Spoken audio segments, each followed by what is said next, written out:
मैं ये कह रही हूँ स्वामी जी कि जवानी में बुढ़ापा ना आए और बुढ़ापे में भी जवान जैसा महसूस हो, उसके लिए योग का अभ्यास तो करना पड़ेगा।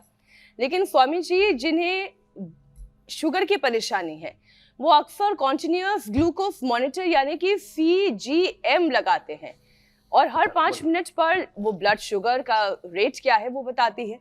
अब कौन सा खाना शुगर स्पाइक कर रहा है ये तुरंत उस मीटर में दिख जाता है। लेकिन भारत में बिना गैजेट लगाए भी लोग अपनी थाली और रूटीन सुधार कर तो डायबिटीज से बच ही सकते हैं और आप सालों से यही सिखा रहे हैं। सवाल यह है कि शुगर, इंसुलिन रेजिस्टेंस और मोटापे से बचने के लिए सुबह से लेकर रात तक योग और डाइट चार्ट ऐसा क्या होना चाहिए? जैसे क्या रात में कार्बोहाइड्रेट कम करना 40+ लोगों के लिए गेम चेंजर हो सकता है? ठीक बताया। एक बात और बताता हूँ जी। देखो, ब्रेन में चाहे वो कोई भी खिलाड़ी लगा ले या कोई अनाड़ी लगा ले, कोई समझदार आदमी लगा ले, कोई पॉलिटिशियन लगा ले, कोई डॉक्टर, कोई एंकर लगा ले, हर समय आपके ब्रेन के सिग्नल एक जैसे रिदम में नहीं होते। ये तो कोई करोड़ों में एक अपवाद होगा जिसके ब्रेन के सिग्नल, लिवर, किडनी, हार्ट के सिग्नल एकदम 100% प्रॉपर चल रहे हैं। तो होता क्या है, ब्रेन के सिग्नल जब गड़बड़ होंगे तो और ज़्यादा आप गफलत में पड़ जाएंगे। अब शुगर का वो मापने के लिए लगा तो लिया आपने हाथ पे, अब वो पता लगा आपने थोड़ा सा भी कुछ खाया और एकदम से शुगर बढ़ा हुआ दिखा और स्ट्रेस हो गया और बढ़ गया।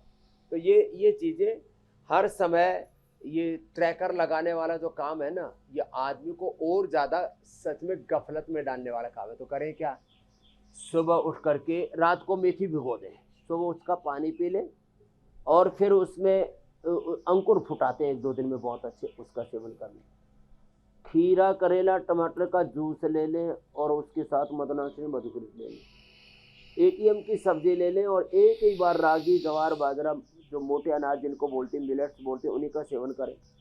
दोपहर को लें मिलेट्स और साग सब्जियाँ आदि, शाम को केवल फल लें और सुबह सुबह कोई भी चीज़ ना लें, केवल खीरा, करेला, टमाटर का जूस और मदनाशनी मधुकृत लें। डायबिटीज से नॉन डायबिटिक हो जाएंगे। मैंने तो 100 से लेकर के 150 तक जिनका इंसुलिन था और 100, 200, 2 हज़ार जो मेटफॉर्मिन आदि गोलियां खा रहे थे, उनकी ठीक की है शुगर की प्रॉब्लम। और इसमें भी 3 तरह का शुगर है, ग्लूकोज, फ्रुक्टोज, सुक्रोज। इसमें सबसे अच्छा है जो फ्रूट्स में जो फ्रुक्टोज होता है ना, वो सबसे अच्छा है। फिर ग्लूकोज तो अपरिहार्य परिस्थितियों में जो है। और ये देखो, एक बात और बताता हूँ, जो है मंडूकासन, योग मुद्रासन, ये 2 कम से कम बैठ करके, इतना भी ना हो तो मंडूकासन और वक्रासन कर लो। लेट के पवन मुक्तासन, उत्तान पादासन, उससे पेनक्रियाज और पूरा हमारा पैल्विक हेल्थ, गट हेल्थ और पेनक्रियाज के साथ पूरा पाचन तंत्र वो शरीर का अच्छा रहेगा।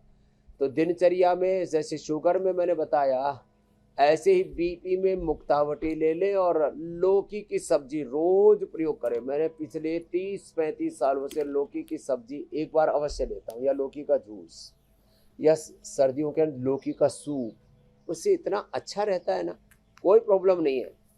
मेरे तो ब्लड प्रेशर 110 और 70 रहता है, कोलेस्ट्रॉल जो है वो अपने सारे बॉडी के मार्कर्स बिलो नॉर्मल रहते हैं। लेकिन फिर भी हम अपने सेहत को अच्छा रखने के लिए अपने खाने पीने में पूरा डिसिप्लिन, मनमानी नहीं करते। स्वामी जी, आपके सारे मार्कर आपके कंट्रोल में है। तो देश के लिए देश का संविधान जो हमारा कॉन्स्टिट्यूशन है और इधर प्रकृति का, परमेश्वर का संविधान विधान, 2 चीजों का पालन कर लें तो जीवन में कोई कष्ट नहीं है।